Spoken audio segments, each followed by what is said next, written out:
Brodes Media.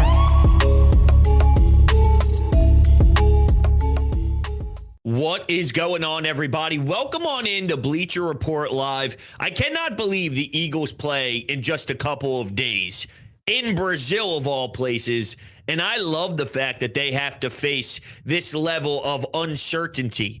I have no idea who Nick Sirianni is. I'm not necessarily sure if he is going to be able to bounce back from last year's debacle, because let's be honest, last year was an absolute disaster, and there's a lot of question marks surrounding who this head coach is. So what better way to put him to the test than to go into unprecedented territory, if we're being honest, and we're already getting hit with a bunch of nonsense. If you saw what Jeff McLean reported a little bit earlier this morning, there is some weirdness going on involving the linebackers. I'm not sure what the hell is going on with Devin White in his current status. Yeah, maybe Nakobe Dean was outperforming Devin White, but in reality, he pops up with an ankle injury. Albert Breer is discussing how he was potentially going to be traded right before the cuts happened, and that never went down, and now he's not flying to Brazil. So there's no way, shape, or form that I'm just going to give this Eagles organization a free pass that this is just going a standard way here. There's probably already a bunch of turmoil happening behind the scenes. There's probably already some awkwardness that's going down with dialogue, depending on if it's Devin White and his agent, or Howie Roseman and Devin White, or Nick Sirianni and Vic Fangio. I'm not necessarily sure, but I'll tell you what, there's probably things that are happening that isn't good. And what better way to see if your head coach has what it takes to answer the turmoil than dealing with it this early? All right, we can't sugarcoat this. We have to learn a lot about Nick this season. Does he have the bounce back ability? Well, you have to fly 10 hours to Brazil in an environment that Darius Slay has already admitted to not even wanting to send his family. Just go to the hotel, just go to the facility, and don't be messing around. Oh, yeah, I'm sure it's lovely in Brazil right now. No, but go win a damn football game. You got robbed of having a home game at the Link on opening weekend of the NFL. That should piss you off. How last season ended should piss you off. Go do something about it. So from a general fan perspective, yeah, it does kind of suck that South Philadelphia won't be popping with an Eagles-Green Bay matchup at the Link Sunday when the lights are shining bright on a traditional NFL day. It would have been awesome to see the tailgating going down at 5 a.m., 6 a.m., people knocking down the fences and the gates, trying to get into the parking lots. Do something about it. Go destroy the Packers. And what I love even more about this is you're not playing some Carolina Panther scrub team. There's a lot of hype surrounding Jordan Love and his weapons. Matt LaFleur, the genius that he is mentioned to be. What do you say? What do you say? Get this team focused. Nick, have them prepared. It's funny. I was listening to one of his media availabilities, and he mentioned something along the lines of his new role. And he said, it's great. I can bounce around all these different meetings. I can pop my head into the offensive room. I can go into the defensive room. Sometimes I don't even have a chair, though. I just have to stand. What? What do you mean? You're the head coach. Nick, you're the head coach. Joking or not, which he probably isn't joking because he wouldn't say that if it didn't actually happen. Our head coach can't even get a chair in the meetings that he's in. Look, I'll say this because obviously I've taken a bunch of shots at the head coach already. My prediction, it's a damn good football team. There's so much talent offensively that they should be able to score 1 billion points. I'm not sure what the defense is all about. Bryce Huff has been underwhelming all of camp. Josh Sweat is what he is. Brandon Graham is on his last attempt here.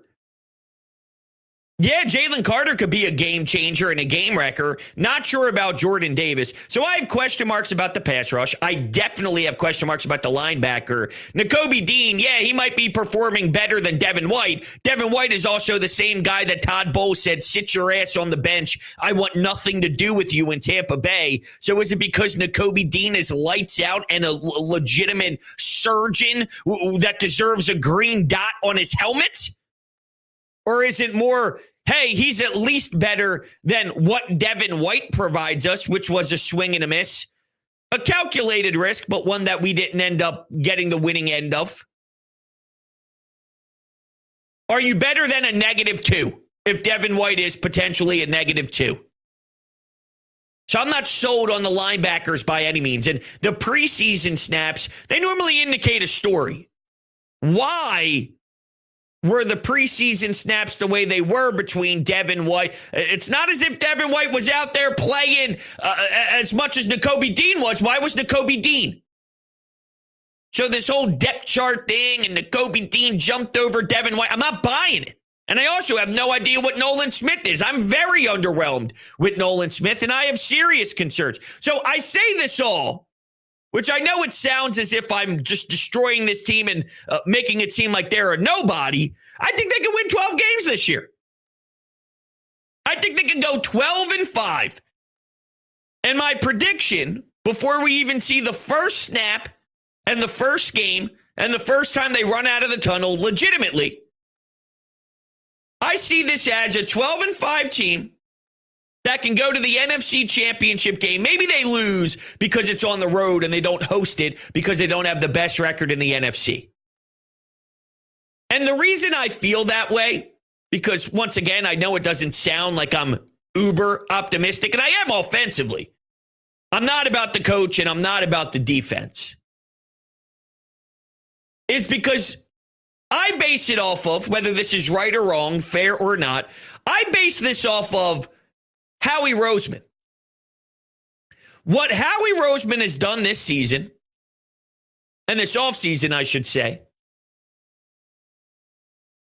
he has made it obvious that we are still built to go contend and to win a championship. You bring in Kellen Moore and Vic Fangio after last year's debacle. You questioned even firing the head coach. You elected to keep him for whatever reason. You have the aspirations to go do this thing. So knowing that's the standard, knowing that's the message, knowing that's the ultimate goal from Jeffrey Lurie, Howie Roseman, and Nick Sirianni this season based off the current roster, that does reflect my projections because that's what they built this team to do. And I still think even with a lot of these issues that they are going to have, they are an extremely talented bunch, and they are going to win a ton of games in the regular season. But for us, it's more than just the regular season. So when we point out lack of pass rush, when we point out some issues maybe in the interior of the offensive line, and we'll get to that momentarily, we nitpick those to the level of, can that be a deficiency and enough to stop you when you're facing another extremely talented bunch for a trip to the Super Bowl or in the divisional round with a trip to the NFC Championship game on the line? Because these details that we discuss, maybe a hole at right guard or losing Jason Kelce or, you know, the youth in the secondary, that could be the difference in getting past the Niners or not. That could be the difference in getting past the Lions or not. Injuries at safety.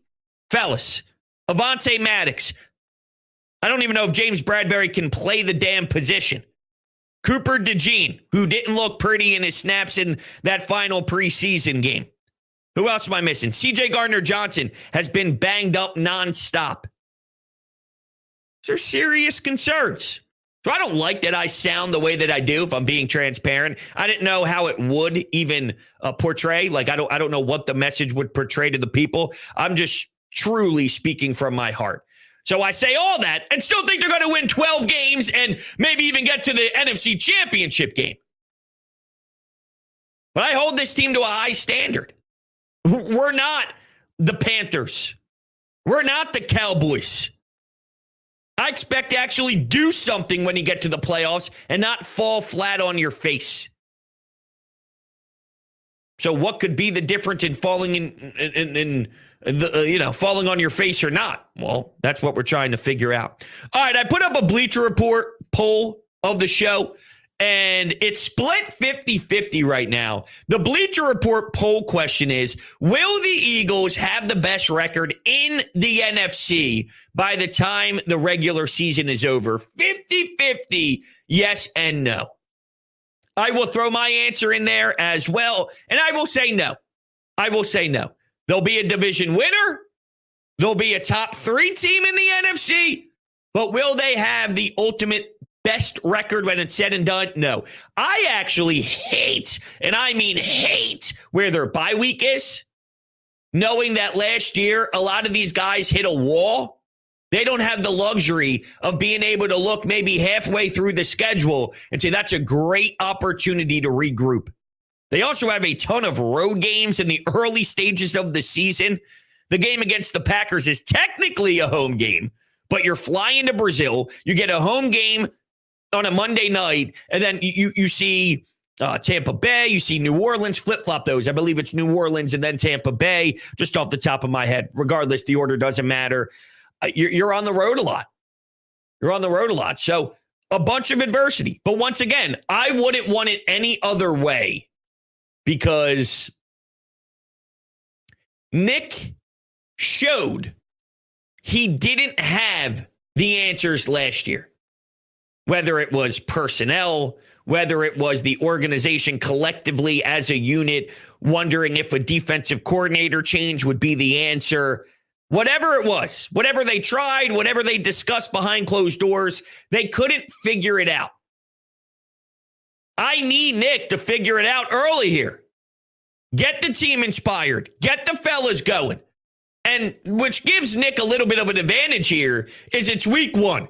If you don't have that fire, if you don't have that energy in week 1, then you got the wrong people in your locker room. So organically, because you're taking the field and knowing where you are, it's a Friday night, the lights are all on you, you're in a different country. If you can't get inspired to play by just looking in the mirror and looking at everybody in their stalls next to you, then shame on you. It shouldn't be difficult is my point. So if Nick can't, then holy hell. Holy hell. It's a lot of Howie Roseman binoculars staring right at the neck, the back of the neck of Nick Sirianni with that headset on as he's walking up and down the sidelines, no doubt about it. Now, Chris throws a really good question here into the Bleacher Report chat and says, which coordinator change do you think will have the bigger impact? I think the answer is simple for me. And this isn't to, almost give Sean Desai or even Matt Patricia some sort of free pass or a different level of leash because they sucked. They flat out sucked. What an embarrassment. They also had personnel that sucked big time too. As we saw, Howie Roseman did a garbage job. Kevin Byard was a nobody. Shaq Leonard was a nobody. There were a lot of nobodies on that defense last year. So while I thought a defensive coordinator with actual knowledge and with brain power could have done more with a very lack of talent-led defense, I don't know if they would have been able to get enough anyway. Offensively speaking, Nick Sirianni was a disgrace. And while Brian Johnson was still a part of this, no doubt, Nick Sirianni was trying to take charge. That was his. Nick Sirianni was the problem last season. Nick Sirianni stinks schematically. Nick Sirianni is an issue. Kellen Moore is a real legitimate NFL play caller. He's a real NFL scheme design guy. It's the frickin' preseason a few weeks back, and I watched them. I think it was the Tanner McKee drive to help win a game. They dial up a 2-point conversion, and you actually see the idea of pre-snap movement, getting guys going in space, so you're already utilizing speed, and it was like a simple pitch and catch, but it all stemmed from pre-snap movement, which Nick Sirianni claimed is stupid, and you don't just do it just to do it. It's overrated. Oh, yeah, God, I just led to a 2-point conversion that won you a damn football game. That's one example, and it's one little example, but it tells a bigger story of the knowledge of Kellen Moore. And Vic Fangio is no joke. Vic Fangio has been in the league longer than half of us have even been alive. That's how much film that dude has watched. That's how much tape study he's been kind of going through.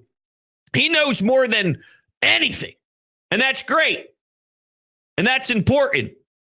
But the difference between Nick Sirianni and Kellen Moore is even bigger than the difference between Sean Desai and Vic Fangio.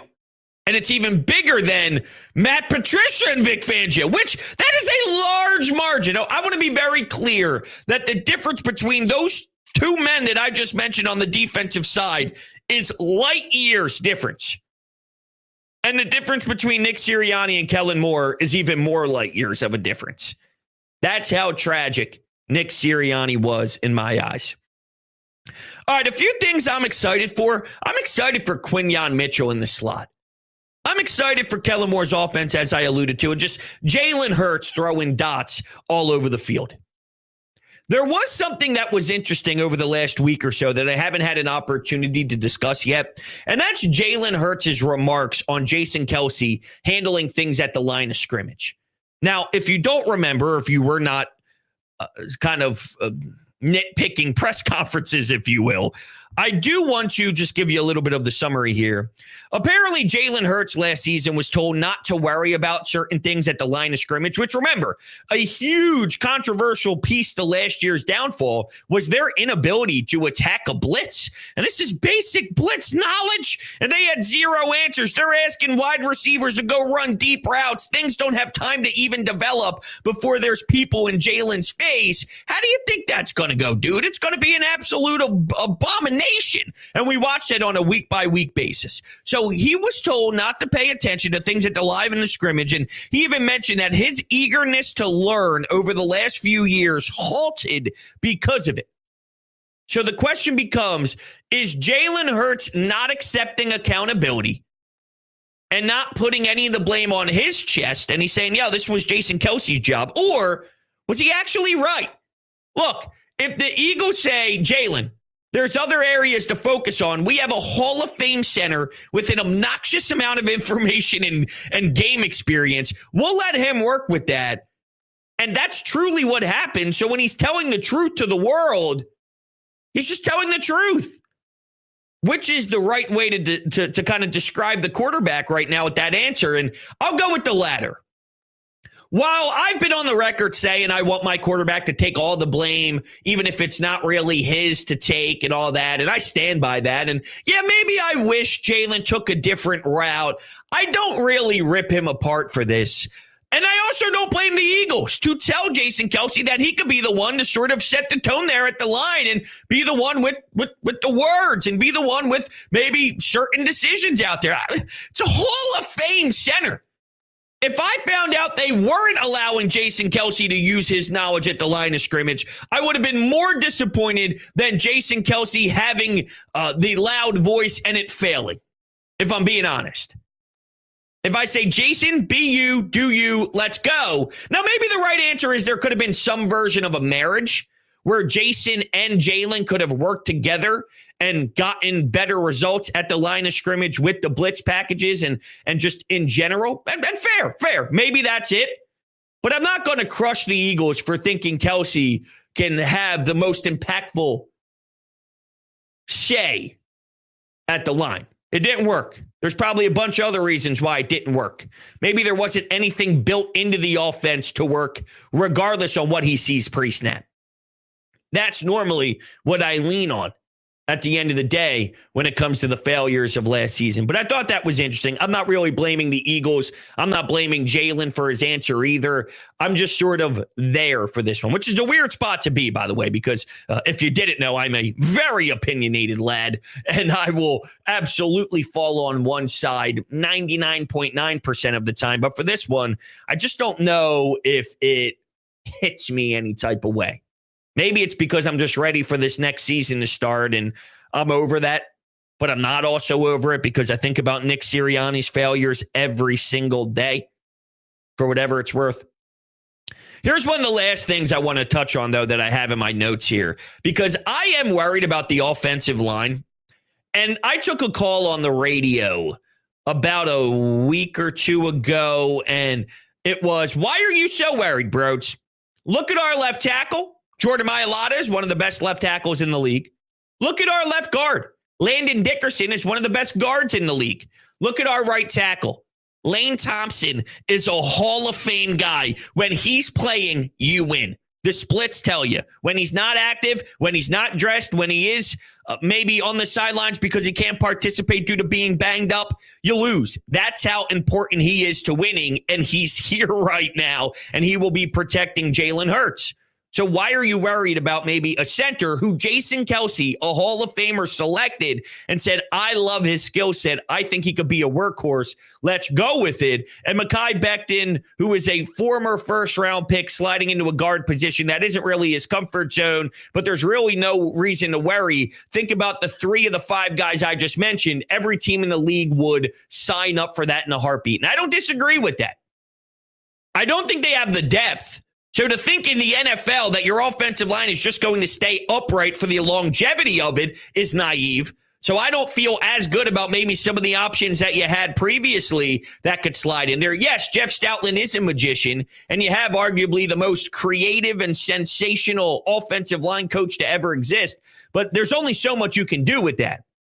Sometimes the lack of talent is enough to absolutely spiral you out of control. And I'll never forget Brown trying to fix his glove. He was trying to fix his damn apparel while getting worked and turned around 7 different times before there was a defender in the face of Carson Wentz where nothing could even get established offensively. And Jeff Stoutland was here at the time too. So sometimes it's just what the personnel is, and I'm worried about that. And I still think they have a great offensive line. Yes, we are extremely spoiled, and we are so used to, and it's sort of the standard to have an offensive line that's top 5 in the league. If we have a top 6 offensive line and we're the 6th best in the league, that's a down year for our offensive line.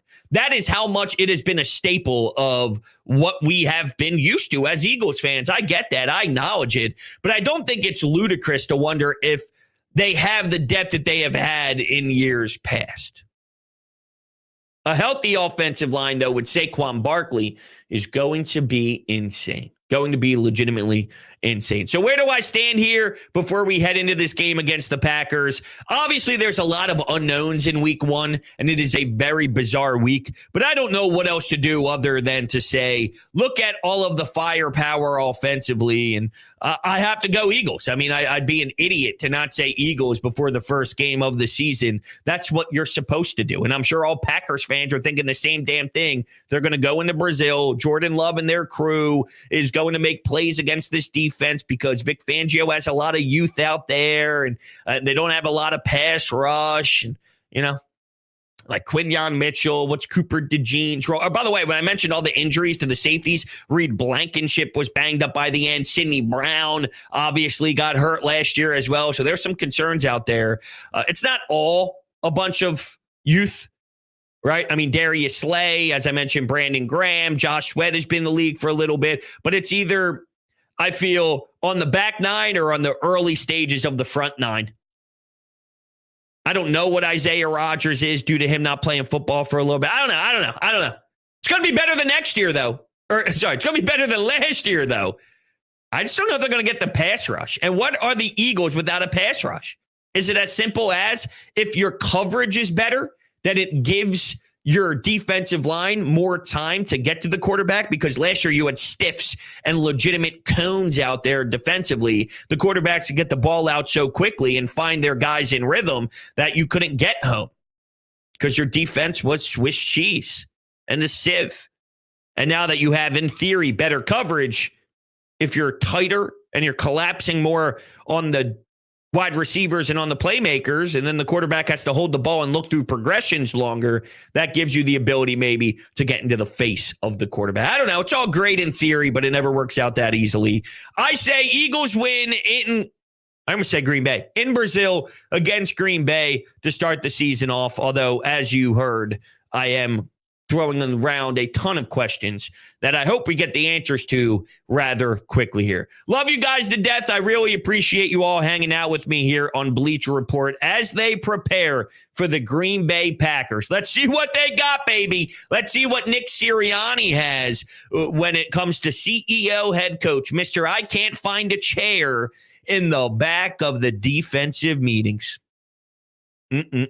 I'll talk to you guys post-game Friday night. Appreciate it. Have a great rest of your day.